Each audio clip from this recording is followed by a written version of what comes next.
Hello friend, आज के इस वीडियो में आप सभी लोगों को हेनरी का नियम बताने वाले हैं। हेनरी के नियम की सीमाएं तथा हेनरी के नियम का अनुप्रयोग, उसके साथ साथ हम आपको राउल्ट का नियम भी बताने वाले हैं। तो यहाँ पर देखिए, राउल्ट का नियम हम फिगर के माध्यम से समझाएंगे और हेनरी का नाम भी आपको फिगर के माध्यम से समझाएंगे, ताकि आपको रटने की आवश्यकता ना हो। एक एक अक्षर को आपको समझाया जाएगा बिल्कुल आसान तरीके से। आप बोर्ड में एकदम फोड़ कर आएंगे, 100% की गारंटी है। तो सबसे पहले हम समझ लेते हैं कि हेनरी का नियम क्या होता है। जी बच्चों, हम सबसे पहले पढ़ेंगे हेनरी का नियम क्या होता है और किस टॉपिक पर वीडियो चाहिए आप लोग कमेंट करना। वेरी मोस्ट इंपॉर्टेंट टॉपिक होने वाला है ये, चाहे जो बोर्ड परीक्षाएं हो सब में पूछा जाता है। तो सबसे पहले जान लेते हैं हेनरी का नियम होता क्या है। तो देखिए, इस नियम के अनुसार स्थिर ताप पर, स्थिर का मतलब क्या होता है कि कोई निश्चित मात्रा लीजिए, मतलब 40, 50 डिग्री, 30 डिग्री, मतलब कुछ भी। तो इस नियम के अनुसार ताप क्या हो, स्थिर हो। किसी दरों में गैस की विलेयता दाब के समानुपाती होती है। क्या लिखा आपने बच्चों, इस नियम के अनुसार किसी स्थिर ताप पर किसी दरों में गैस की विलेयता, तो गैस की घुली हुई गैस की मात्रा यम जो होती है, दाब क्या पी के क्या होती है, अनुक्रमानुपाती होती है। यही चीजें लिखा है ना, देखिए सॉरी, अनुक्रमानुपाती है, समानुपाती, बात एक ही है। क्या लिखा, इस नियम के अनुसार स्थिर ताप पर, इस नियम के अनुसार स्थिर ताप पर किसी दरों की विलेयता, किसी दरों में गैस की विलेयता, तो किसी दरों में गैस की विलेयता नहीं, घुली हुई गैस की मात्रा किसके समानुपाती या अनुक्रमानुपाती होता है, वो दाब के अनुक्रमानुपाती हो। दाब मतलब पी। अब देखिए, आप इसमें समानुपाती या आप अनुक्रमानुपाती में कंफ्यूज हो जाएंगे, तो मैं बता दूं कि समानुपाती और अनुक्रमानुपाती एक ही होता है, इसमें दो नहीं है। अनुक्रमानुपाती और समानुपाती एक ही है। तो ये होता है। अब देखिए, अनुक्रमानुपाती का नियतांक घटाएंगे तो क्या आएगा, के। ये आपको कांस्टेंट पता रहता है सबको। यहाँ पर हमने ये इसलिए लगा दिया क्योंकि ये हेनरी नियतांक है, तो इसमें दिक्कत लेने की कोई भी आवश्यकता नहीं है। यम बराबर पी, यम बराबर यम के पी हो जाएगा, या बराबर आप लिख सकते हैं यम के एच पी लिख सकते हैं। एच का ये दर्शाता है कि हेनरी नियतांक है, ये यम बराबर के पी लिख देंगे, गलत नहीं होगा। अब यहाँ पर जो आपका यम है प्यारे बच्चों, वो है घुली हुई गैस की मात्रा। मतलब जैसे कार्बन डाइऑक्साइड है, तो कार्बन डाइऑक्साइड एक गैस है, तो इस दरों में कितना गैस घुला हुआ उसकी मात्रा। के एच हेनरी का नियतांक, पी आपका इस पर दाब कितना लग रहा। अब भाई कोई भी गैस डालेंगे, कुछ भी डालेंगे, तो उस पर दाब लगाना पड़ेगा, मतलब दबाएंगे ना तो दाब लगाना पड़ेगा। तो इसी दाब के क्या होता है, अनुक्रमानुपाती होता है।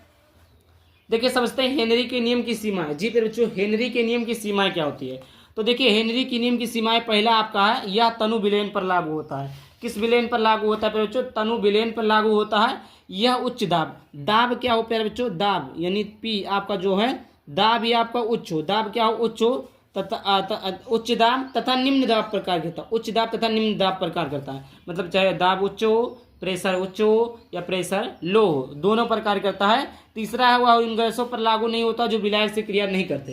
कहने का मतलब ये बच्चों, जैसे पानी में कुछ गैसें ऐसी होती है जिसे घोला नहीं जा सकता, जैसे कार्बन डाइऑक्साइड कहते हैं यह अघुलनशील है। तो हाँ, ये बहुत कम मात्रा में घुलनशील है, मतलब पानी में ज़्यादा घुल नहीं सकता है, ये समझ में आ गया। तो यह उन गैसों पर लागू होता है। उन गैसों का मतलब जो पानी से विलायक, मतलब पानी से क्रिया नहीं करते, जो पानी से क्रिया नहीं करेंगे उन गैसों पर लागू होता है। इतनी बात आपको समझ में आ गई। 3 पॉइंट था, यह तनु विलयन पर लागू होता है, यह उच्च दाब तथा निम्न दाब पर कार्य करता है, यह उन गैसों पर लागू होता है जो विलायक से क्रिया नहीं करते।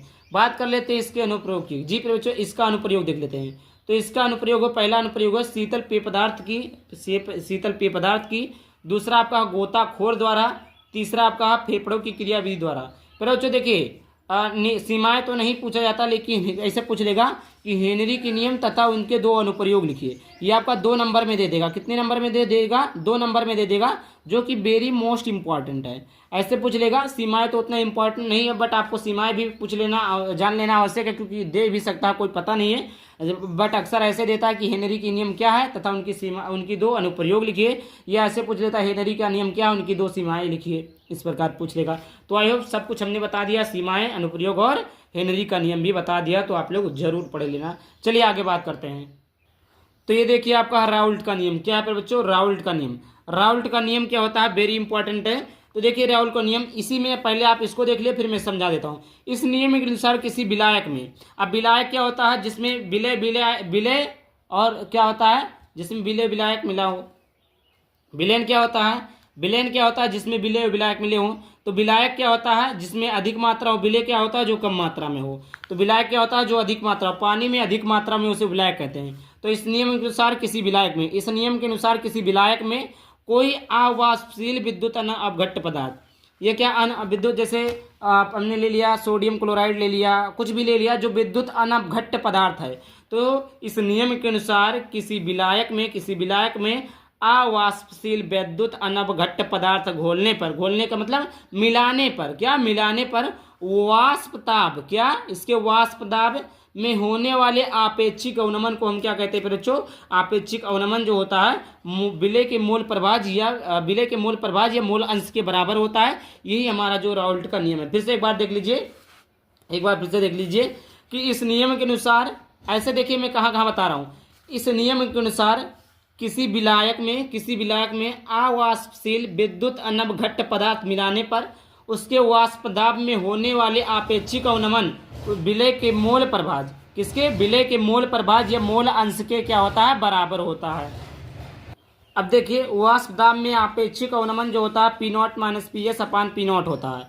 विलय के मोल प्रभाज क्या होता है? Small N upon small N plus capital N. ये आपका विलय के मोलों की संख्या अपान विलायक की कुल मोलों की संख्या। तनु विलयन के लिए जो होता है फिर बच्चों, तनु विलयन के लिए अगर कर दें तो स्मॉल एन कैपिटल एन बराबर होता है स्मॉल एन होता है। तो इतना समझ आ गया तनु विलयन के लिए होता है।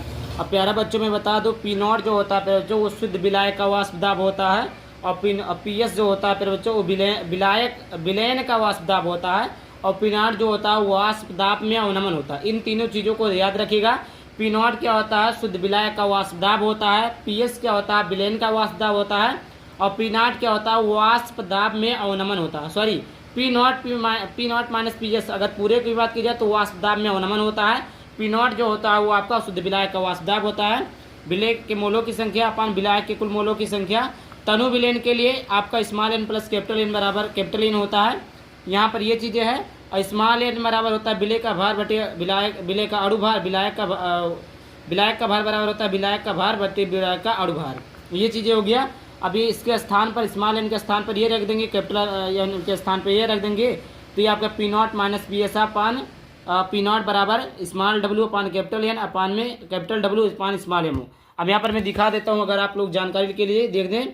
सिर्फ विलयक का वाष्पदाब होता है P0 होता है, विलयन का वाष्पदाब PS होता है, वाष्पदाब में अवनमन P0 माइनस PS होता है। अब यहाँ पर W और M का मतलब भी मैं समझा देता हूँ, यहाँ पर है, नहीं तो बोलेंगे गलत है।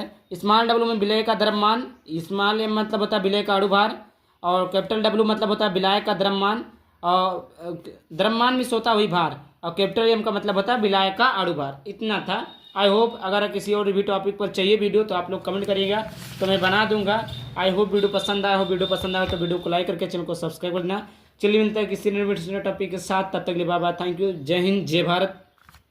ये आपका इतना याद रखिए बच्चों कि सबसे ज़्यादा मोस्ट इंपॉर्टेंट टॉपिक है, हर साल की परीक्षाओं में पूछा जाता है, तो रट के जाइएगा, तैयार करके जाइएगा कभी भी। और अगर किसी भी टॉपिक चाहिए तो कमेंट बॉक्स में जरूर बताना। जय हिंद।